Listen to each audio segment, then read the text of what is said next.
દેશમાં કોરોનાએ ફરી દેખા દીધા છે। વાયરસ પાછો ફર્યો છે અને કોવિડના કારણે ફરીથી મૃત્યુ થવા લાગ્યા છે। ફરી એકવાર કોરોના વાયરસના સંક્રમણને લઈને સાવધાન રહેવાનો સમય આવી ગયો છે। નવા વર્ષના આગમન પહેલા કોવિડ-19નું નવું સબવેરિયન્ટ ફરીથી ઉભરી આવ્યું છે।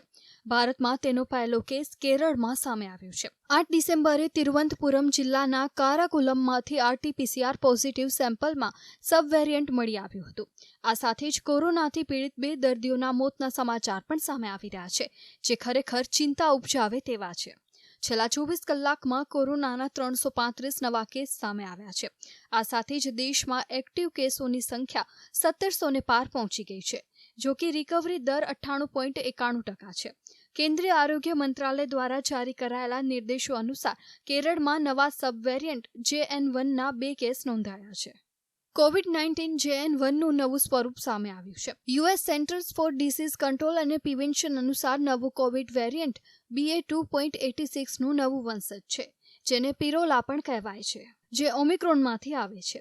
વૈજ્ઞાનિકોના મતે JN1 અને BA.2.86 વચ્ચે માત્ર એક જ ફેરફાર છે, તેના સ્પાઇક પ્રોટીનમાં ફેરફાર છે। આ વાયરસની સપાટી ઉપર નાના સ્પાઇક જેવું લાગે છે। આ કારણોસર લોકોમાં વાયરસનો ચેપ વધુ ઝડપથી થાય છે। JN1 પ્રથમ વખત આ વર્ષે સપ્ટેમ્બરમાં યુનાઇટેડ સ્ટેટ્સમાં મળી આવ્યો હતો। 8 ડિસેમ્બરના રોજ યુએસ પબ્લિક હેલ્થ એજન્સી અનુમાન લગાવ્યું હતું કે યુનાઇટેડ સ્ટેટ્સમાં કુલ કેસોમાં 15થી 29% પ્રકારના JN1 જોવા મળ્યા હતા। CDCનો અંદાજ છે કે નવો વેરિયન્ટ ઝડપથી ફેલાશે। તમને જણાવી દઈએ કે આ હાલમાં અમેરિકામાં સૌથી ઝડપી વિકસતું વેરિયન્ટ છે। CDCના જણાવ્યા મુજબ હાલમાં તે જાણી શકાયું નથી કે કોવિડ-19ના લક્ષણો છે અન્ય પ્રકારોથી અલગ છે। હાલમાં લક્ષણો સમાન માનવામાં આવે છે। તાવ, સતત ખાંસી આવવી, ઝડપથી થાકી જવું, વહેતું નાક, ઝાડા, ઉલટી અને માથાના દુખાવા જેવા લક્ષણો સામાન્ય છે। કોરોનાનું નવું વર્ઝન સામે આવતાની સાથે જ કેન્દ્રીય આરોગ્ય મંત્રાલય ફરી એકવાર સાવધાન થઈ ગયું છે। મંત્રાલયે રાજ્યના આરોગ્ય અધિકારીઓ અને સંસ્થાઓને એલર્ટ કરી દીધા છે। આ સાથે જ મંત્રાલયે આરોગ્ય સુવિધાઓની મોકડ્રીલ કરવા માટે પણ સૂચના આપી છે, જેથી જો આ વેરિયન્ટ ફેલાય તો તેની સામે કાર્યવાહી કરી શકાય। કેરળમાં કોરોનાના કેસ સામે આવ્યા બાદ કર્ણાટક સરકાર પણ સતર્ક થઈ ગઈ છે।